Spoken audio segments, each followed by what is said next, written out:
All right. So last time we essentially finished up our discussion of tides, and there were a few different subtopics we talked about. One of them was we discussed this idea of the idealized theory of tides. And so the idealized theory is this idea that we have two tidal bulges. They're directed towards the moon. They come from the combination of the sun and the moon. And then and the Earth sort of rotates within those tidal bulges, and we get 2 high tides per day. Maybe they're not equal in size. Maybe you have one high tide and one lower high tide. But then last time we talked about moving past that idealized model. How do tides actually look if you look around actual coastal locations?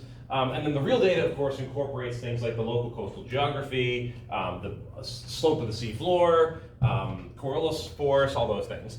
And we found, there are really 3 patterns.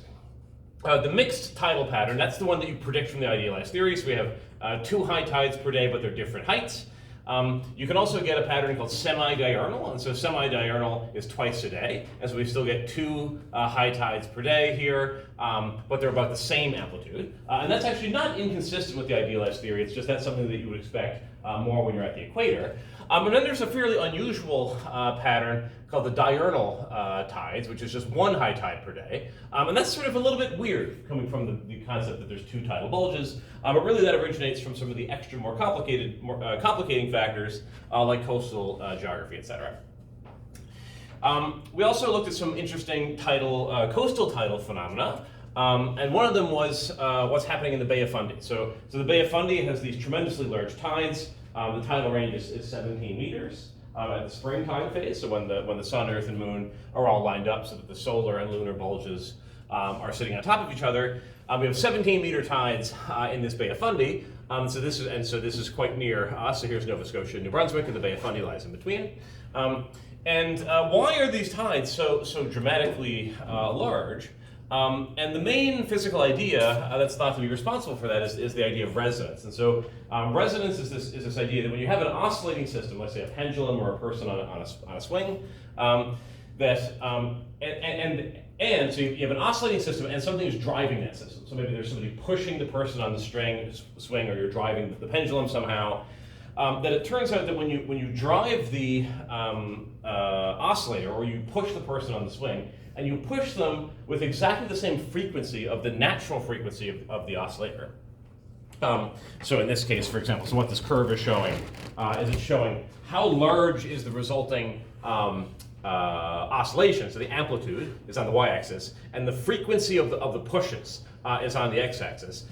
And what you see is that there's this peak in the middle where you have a maximum response, and that peak happens when the forcing frequency lines up with the natural frequency. So when you push it in time with the way that it naturally wants to oscillate, you get a big response. And so the idea of the Bay of Fundy is that the Bay of Fundy has kind of a bathtub sloshing frequency. So if you just kind of shove the water to one side, how long would it take for it to oscillate back and forth, like the oscillations that you see when you get into a bathtub?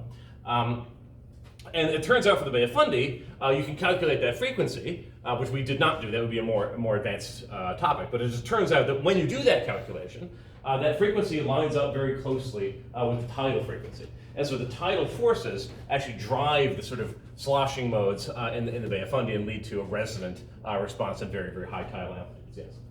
So the tide is moving forward while it's sloshing back and forth, or? Yeah, so it's not that, so it takes time for it to slosh back and forth, right? And the thing is that the idea is that these 2 things are occurring on the same time scale.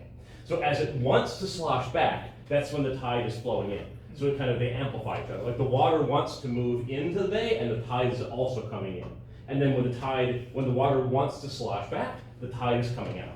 And so it's being forced like in phase with the forcing is kind of lining up with the natural oscillation, and it tends to amplify it. Yeah. And then we talked about another couple of cool things. One was tidal power, so you can use tides to spin a turbine and then create electricity that way. And the other one was this very interesting biological example where some species have evolved their life cycles to somehow synchronize with the tides. And there was this really cool example of the grunion. So the grunion is this little fish in the bottom right here.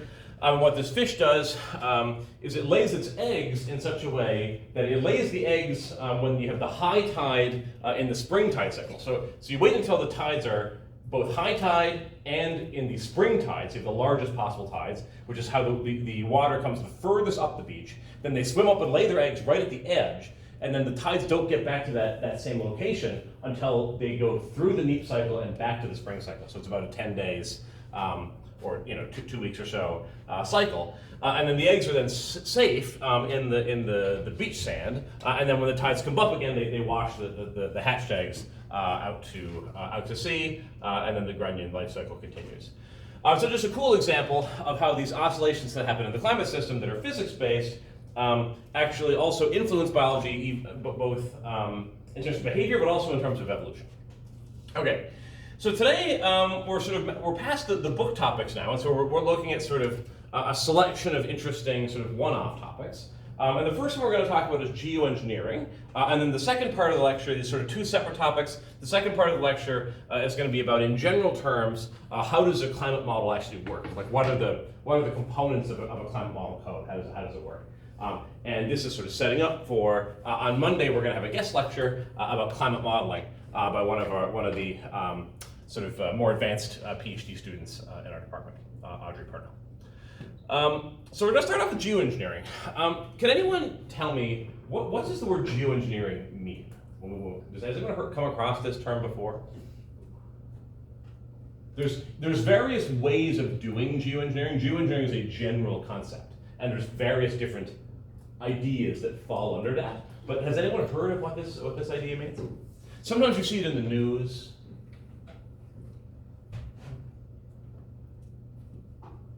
Do you have any willing to make any comment or a couple words? Probably like engineering pertaining to geological processes and materials.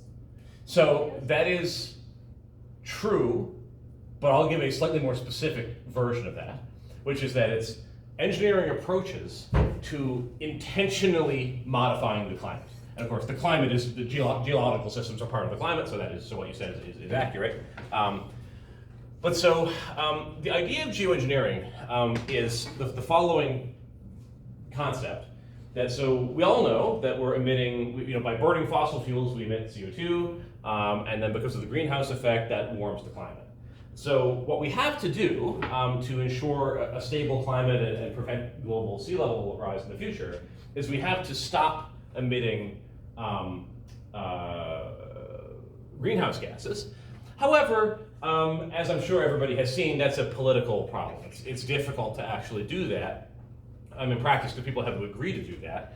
And so some people have thought about, and then also there's a question of whether or not it could be too late. If we agree 50 years from now that we have to stop emitting carbon dioxide, significant damage may have already been done, and then the climate might even continue to warm even after that because there's sort of slow response times. So the best solution would be if everybody could sort of politically agree, we have to move to clean energy and so forth right away. But there are other ideas that have been considered, and geoengineering is one of those.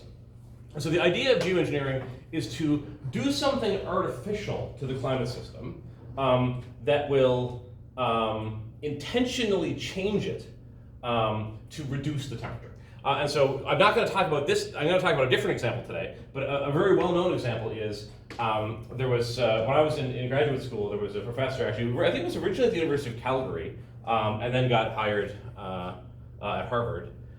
And the idea that he worked on was taking these small, sort of partially metallic particles and injecting them intentionally into the stratosphere. And the idea is that all of these, I see a few faces because obviously it's a sketchy idea, right? But so you put these particles, the idea is that you put these particles, kind of metallic particles, up into the stratosphere, and they act like little mirrors. And they reflect away some of the light, and they kind of dim the sun so that we get less solar radiation in, and that could cool the climate. Now you might say, that sounds awfully dangerous. What about all the side effects that could happen? Are the particles toxic? What if we put too many? Could we cause an ice age? And those are all legitimate questions. And so usually what I'll say is that the people that work on geoengineering, it's more working on the concept with the idea that if it turns out we do need to do something like that, like we're facing very, very severe global warming consequences, then we might want to have researched this, although it's relatively few people are actively saying we should do geoengineering now, right? But it's more of a like sort of just in case kind of concept.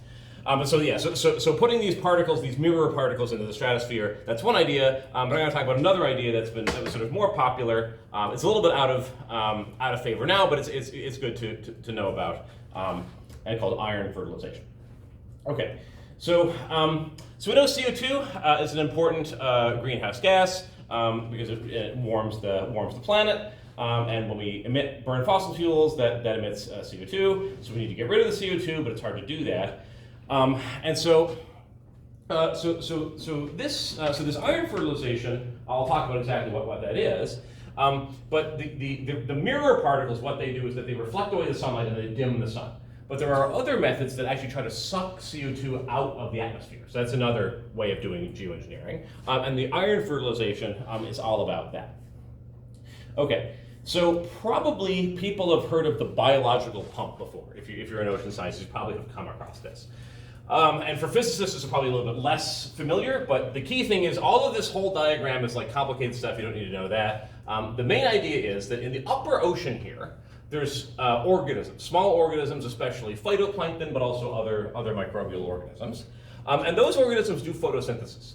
And we know that photosynthesis, plants, they convert they take in CO2 and they create oxygen and they create sugar in the plant cells.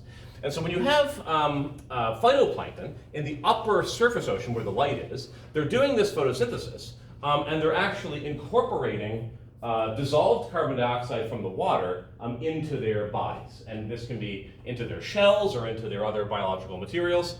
And then when you deplete the surface layer of carbon dioxide by incorporating it into biology, that causes more carbon dioxide from the atmosphere to be pulled into the surface ocean.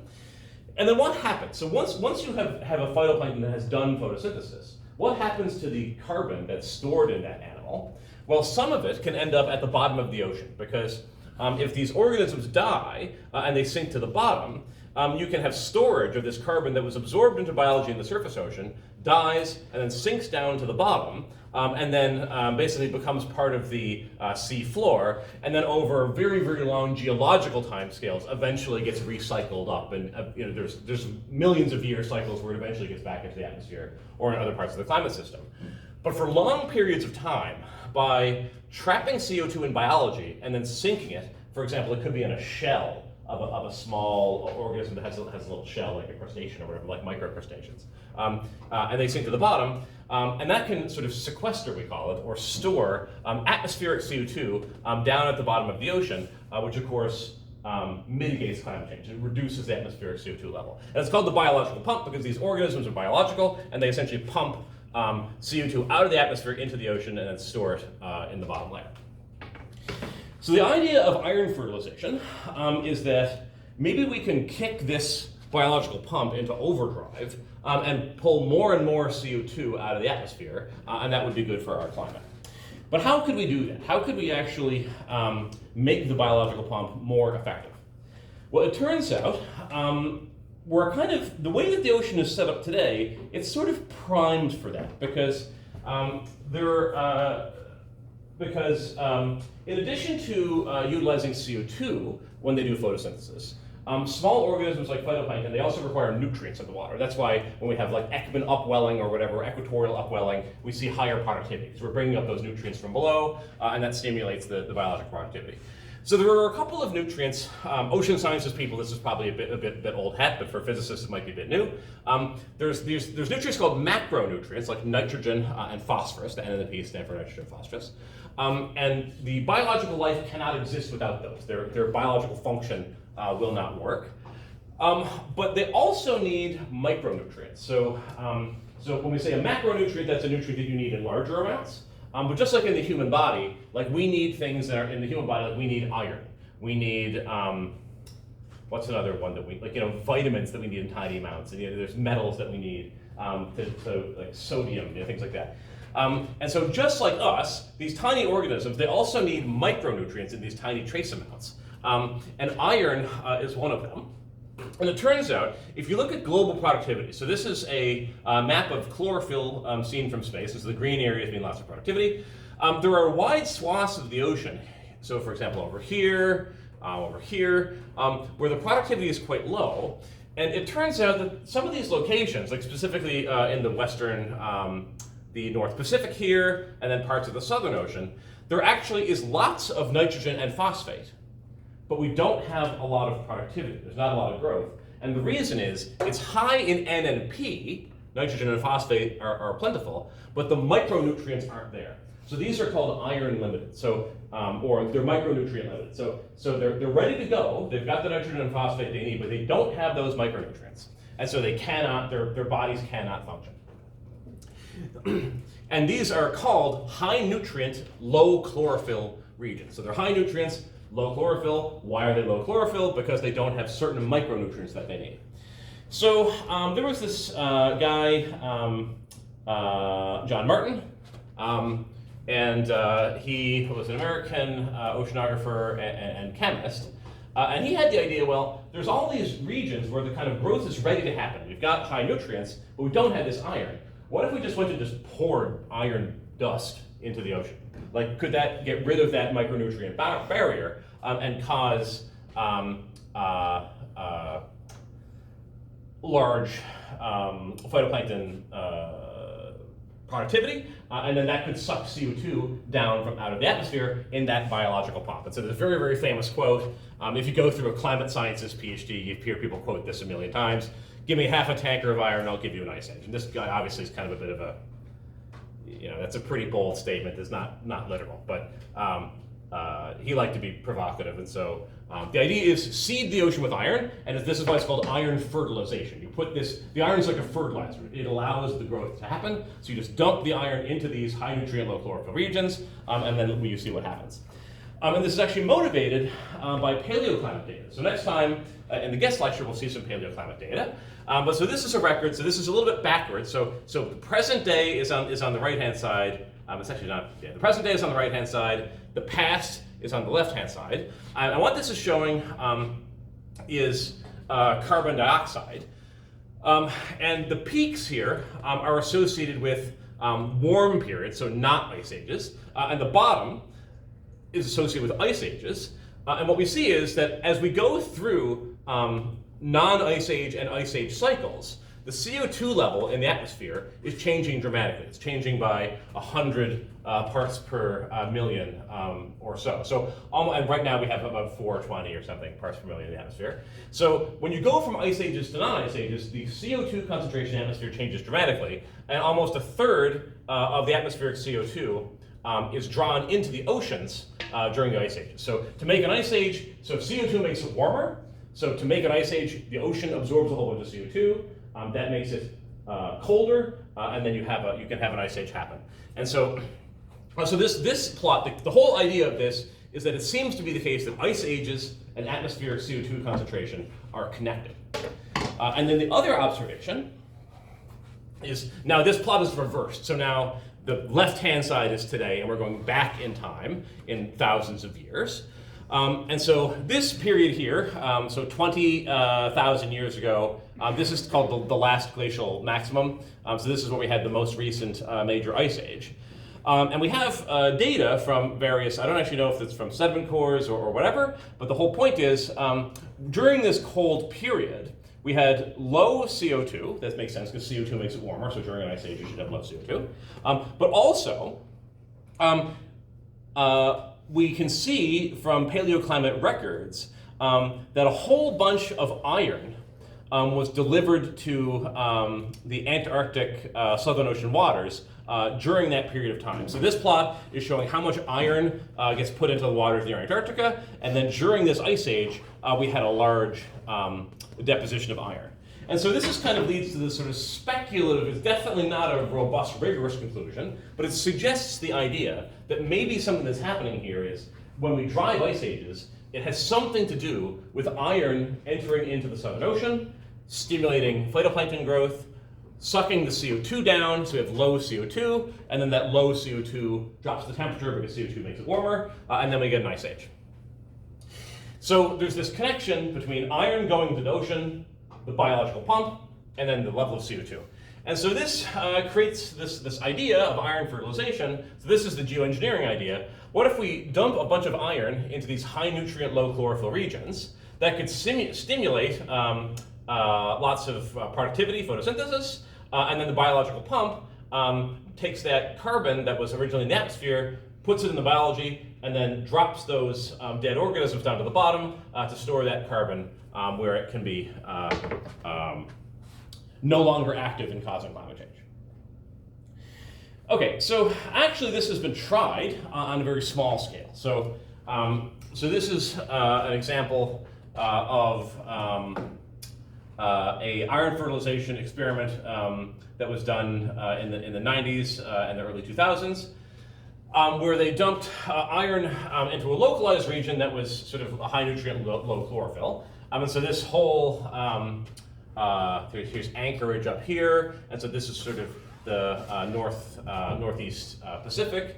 And what they show here is this: they put a little bit of iron into this little region here, and you can see that there's a red spot here, and then the colors are showing the productivity. So this is a remote sensing satellite data of chlorophyll. And generally, so along the coast we have got lots of productivity. That probably has to do with river outflows and Ekman upwelling and things like that. But out into the open ocean, we have very little productivity, except in this little spot where they put the iron in, and we have like a little red bullseye there. And so, because of, it's probably maybe in violation of international law to do this on a very large scale, but they just did it on a small scale. And what they found was that they did indeed get a enhanced productivity. And so it sort of validated the conceptual idea that maybe iron fertilization in high nutrient, low chlorophyll regions could cause lots of phytoplankton growth. Okay, but then the question remains, is this a good idea? Should we actually do this to try to fix climate change? And the consensus is that we should not do that. So this is an opinion article that it looks like this was in Nature. And some of the authors on this, Sally Chisholm is a very, very, very well-known biological oceanographer. These are some leaders in the field. And they've basically said, this is going back a few years ago, that people have been, this was in Nature, people have been talking about this idea for too long, and essentially this is a bad idea. So it kind of has the concept that it could work, but there are major issues associated with this. One is, if you do iron fertilization, the microbes that are there, the phytoplankton, they don't just use up the iron you put in, they also use up all the nutrients that were there in the water originally. And so it could cause those highly nutritious regions to become kind of dead zones after all of the nutrients are used up. Another possibility is that the plankton blooms that you create, you don't know what kind of phytoplankton that you're going to get. And actually it turns out that when you try this, you can get harmful algal blooms that produce toxic products. And so there are a variety of essentially side effects. So the core idea of can we enhance the biological pump using iron fertilization, that appears to be true, but like most geoengineering solutions, the side effects have been determined to be too bad, and so it's not a good idea to actually do this. That being said, it is the case that thinking about microbial life in the ocean is thought, and this is just from I think just a couple years ago, is thought to be very important for understanding climate change, especially on long time scales. And so this is recently a consensus statement where a whole bunch of well-known scientists got together, and they basically made the point that microorganisms support sort of all of the higher trophic life forms, and they're very, very important to climate change. And so when we talk about climate change on long time scales, how microbes in the ocean are going to respond, how they're going to change, interact with the carbon cycle, etc., those things are very important to consider. Okay, so ultimately, I just wanted to point out the idea of geoengineering, the example of iron fertilization. It's not something that's taken seriously as a thing we should actually do now, but it fits into a category of ideas that people do think about as sort of emergency response measures to major climate change that may happen in the future. Okay, any questions on that? Because I'm now going to switch topics. All right. Okay, so now a totally different topic. So how does a climate model work? So we hear all the time about like the Intergovernmental Panel on Climate Change, the IPCC. People have probably heard about that. And a lot of our understanding and knowledge and predictions about how the climate is going to change in the future are based on these things called climate models. And you might have seen the word GCM. And GCM can stand for two things. It can stand for Global Climate Model or General Circulation Model. And they're sort of both used kind of interchangeably. And these models, they're basically built, the climate is so complex that no one scientist understands all aspects. So because we have the atmosphere, obviously, we have the ocean that we talk about in this course, the cryosphere, so the ice sheets, we also have radiation, we also have things like clouds.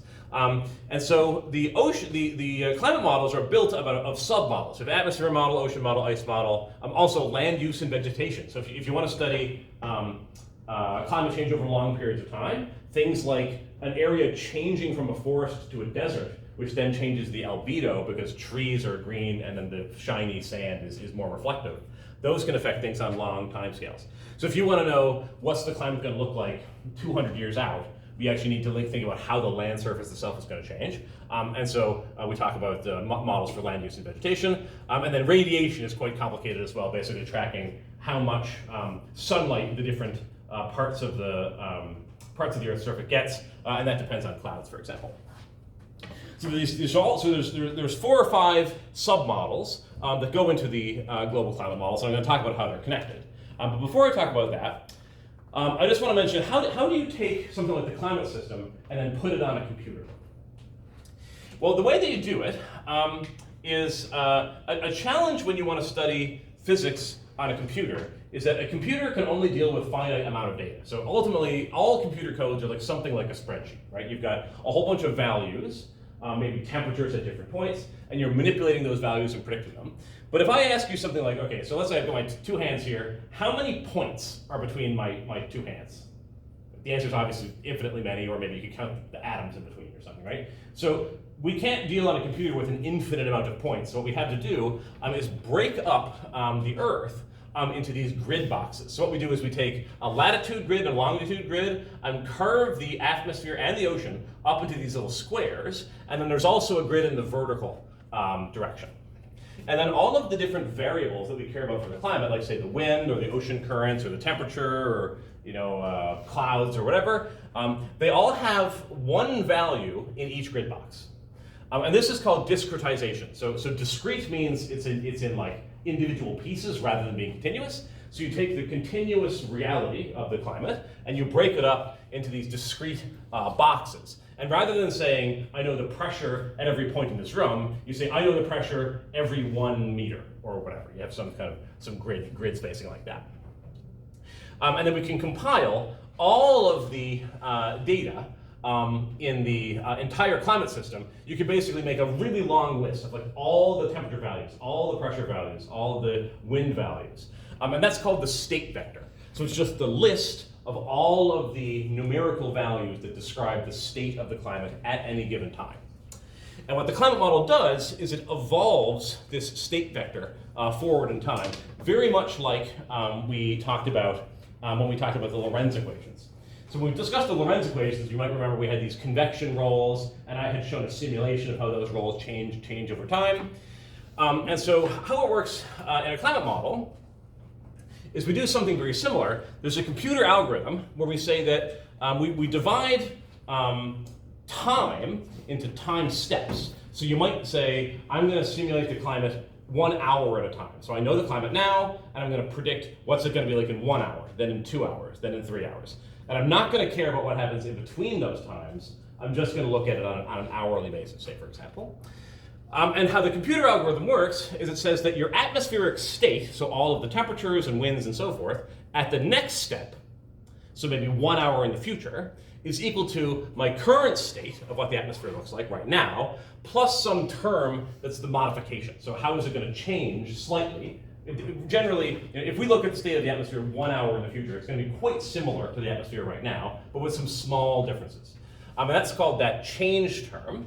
And that change term is derived from the laws of physics. So we use things like conservation of mass, Newton's second law, heat moving around, those types of physical ideas to tell how is this atmosphere going to change from one step to the next. And then we sort of propagate this forward. We use the current state to predict it 1 hour from now. Then we use the 1 hour from now state to predict 2 hours from now, and so forth. And again, it's based on physical principles like conservation of mass, et cetera, and it goes into it. And the overall equations are very complicated, but at a conceptual level, this is how it works. So I mentioned that there's all these different submodels, but of course it doesn't make any sense to say, I'm going to have a model for the atmosphere and a model for the ocean and a model for the ice, and they're totally independent, because we know those things interact quite strongly. And so there's coupling or interaction between the different submodels. And for example, the atmosphere and the ocean, they interact mostly at the ocean's surface. And so for example, when we have surface winds, or winds at the bottom, so we have our vertical grid. So let's say here's the surface of the ocean, and then here's our vertical grid when we have the wind at that point and that point and that point. And so this point here might be the wind velocity at, say, 10 meters high. So maybe our bottom layer of the atmosphere is 10 meters high. So if we know that there's a certain wind here, then we can infer that there's probably a stress or a force, we usually call that tau, is the wind stress, that's acting on that surface of the ocean. And that can drive, for example, waves. Another thing that could happen is you might have a surface of the ocean, and again you have cold atmosphere and say warm ocean, and so then we should have some heat flux happening. And the heat flux might be related to the temperature at 10 meters. So usually what happens is that the lowest levels of the atmosphere affect the top level of the ocean. So the bottom of the atmosphere affects the top of the ocean, and then there's heat and momentum that get exchanged there via surface stresses, with what happens with the wind here, or surface heat fluxes. And you can imagine that it gets pretty nuanced, because, for example, if you have sea ice, and so these climate models, they have sea ice in them, and then sea ice acts like kind of like an insulating cover. So if you have a cold atmosphere and a warm ocean, in the open ocean, heat comes out of the atmosphere quite easily, but if you put a bunch of sea ice on top, the heat comes out more slowly. So there's coupling between these models that is based on usually the parts of the models that are the closest together physically. So like the bottom of the atmosphere and the top of the ocean talk to each other. There's also coupling between models in terms of the cryosphere, the ice. For example, the ice model will take the precipitation from the atmosphere model, and that can fall as snow on top of the ice sheet, and that can cause the ice sheet to grow. Or if the ice sheet is in the ocean and the ocean temperatures are warm, you could get bottom melting. And then the coupling also goes the other way, because if the ice sheet, we actually, in these models, we have sort of simple models of how icebergs break off, and so we can be creating icebergs, and then that puts fresh water into the ocean model. And so there's just various modes of coupling. Okay, so a key question is, we know we have to separate the Earth into these grid boxes, because we need to deal with only finite amounts of data. We can't deal with continuous, we have to deal with discrete. So how many grid points do we actually need? Well, that turns out to be a major challenge, because this is an example. This is not an atmospheric example, but this is just an example of turbulence. And if you look at this is a simulation of turbulence. And if you look at this flow, what you see is that there's eddies. So the blue eddies. So these little red, the blue and red dots represent circulating vortices, and the difference between blue and red is that they're spinning opposite directions. But what we see looking at this is that there are some quite large blobs, quite large eddies, and then there are also very small eddies all distributed around.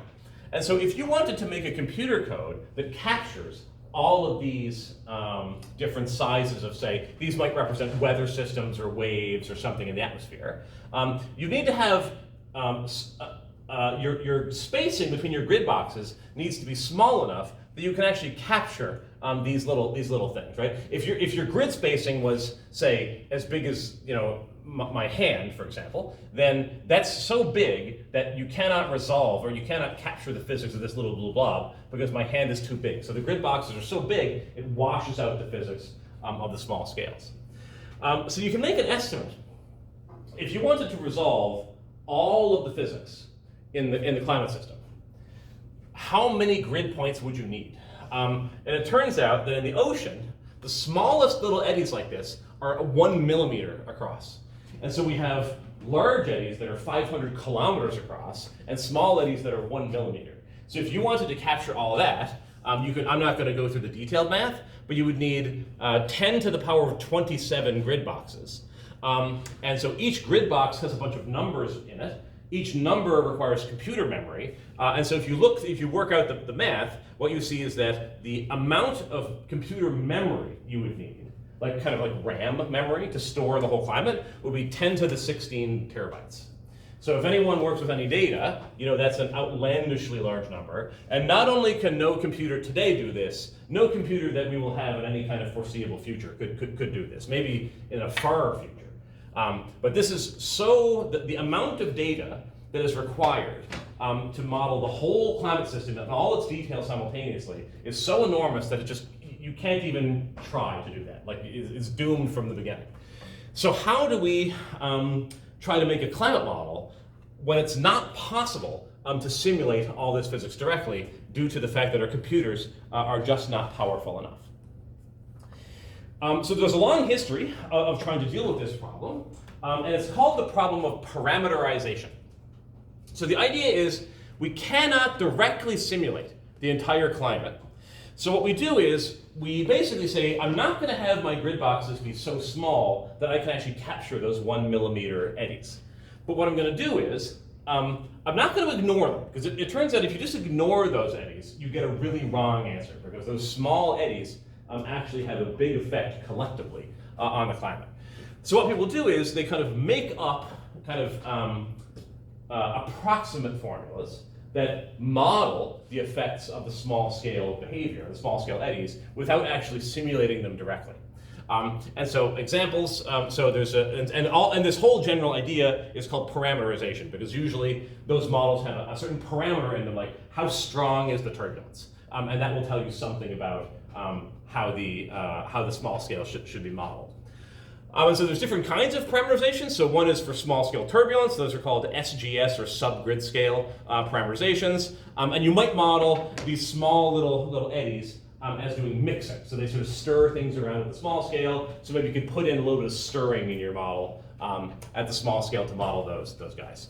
Another major complication in atmospheric physics is clouds. So actually, climate models have to deal with clouds because clouds are super important for albedo and also for greenhouse.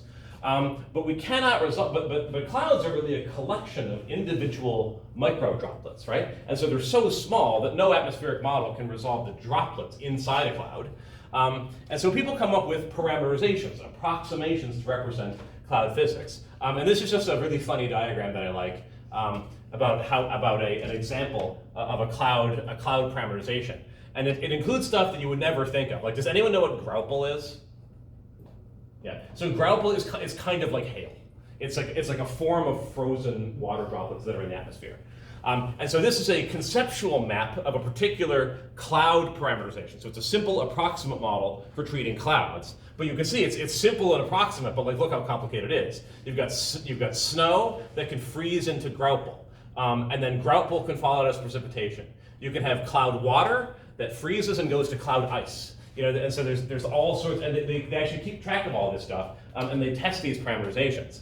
And actually, when I was in graduate school, there was a whole bunch of people in the sort of, not my group, but the neighboring group, that worked on cloud resolving modeling, and they were really cared. This whole process is called cloud microphysics, because it addresses the droplets that are actually inside the clouds. Okay, so I'm just going to go 1 minute over here. Obviously, this is a bit of a fudge factor, right? We're not simulating the physics directly. We're sort of giving it an approximation. And this introduces an uncertainty. So our parameterizations are not exact. So we have an error there, that's an uncertainty. And then we also have what's called the uncertainty of chaos. So in the Lorentz equations, we saw that two very similar initial conditions, gradually they become very, very different. So how do you predict based on that? And the same thing happens in climate modeling. And it leads to this big question. All of our climate models are inexact. Nothing is perfect. And so it raises the question, when we run climate models, when we get this output, what of the output is reliable and what's not to be trusted? And this brings me to the last topic. I would normally move on, but this is my favorite slide in the whole course. So when I was a graduate student, I saw what I thought was the best talk I've ever seen, and still has not been surpassed. And it was by Dr. Clara Deser, who's a high-profile climate scientist at NCAR in the US. And what she did was she took climate models and wanted to test how important is this chaos effect on climate model predictions. And we all know the butterfly effect, right? So if you change a small thing in a model, maybe it can make the detailed trajectory different. Like a cloud will be in a different place, or you might get a weather system at a different time. But what she asked was, what about climate trends? So something that we often do with climate models, we run them for a long time, maybe with increasing CO2, and we ask, over a 20-year period, how much is the climate going to warm, say, because we put CO2 in? What she did was she took the same climate model, so the same code, but she initialized it 30 or 100 times, and the difference between each initialization was that she went into the temperature field, the initial temperature conditions, and changed the last decimal place. So you might have the temperature at a certain location is, 25.68245 degrees. And she made a new model where the new temperature was 25.68246. And in the last decimal place of this code, changed the temperature field only. Then she ran the model 30 times and ran it for like 50 years and asked, what are the climate trends that happen from place to place? A 30-year climate trend. And then these are two examples of the model results. And the color bars here are showing the 34-year climate trend in winter surface air temperatures. And I just want to point something out. Here's Newfoundland. So in run number 1, and there's other runs that I'm not showing. In run number 1, this red colors predict that Newfoundland's surface air temperature in the winter is going to warm by about 3 degrees Celsius. Then in run number 9, which only differs by changes in the last decimal place in the original temperature field, predicts that our temperature is going to actually cool, and the temperature is going to decrease by about 1.5 degrees. And so what this shows is that this idea of the butterfly effect does not only control when is the peak of the sunniness or when is it going to rain. It can actually have an impact on long-term climate trends. And so the takeaway from this is that when you see people talking about climate and they make a claim like, oh, Newfoundland is going to get wetter and hotter or something, we really do not know that, because climate models disagree with each other based on chaos principles. And you can get dramatically different climate trends just depending on imperceptible changes in the initial temperature. Now, I will mention that these are local effects. So what you can see is one thing so it's not that the predictions are totally different. Overall, this plot is mostly red and this plot is mostly red, right? So overall, we have global warming. That's happening in both.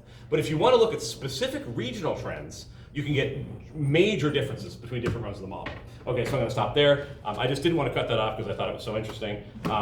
But sorry about that. And then now on Monday, we're going to have a guest lecture that will follow up on these climate change ideas. So have a good weekend, everybody. Take a look at the assignment. And just let me know if you have any questions.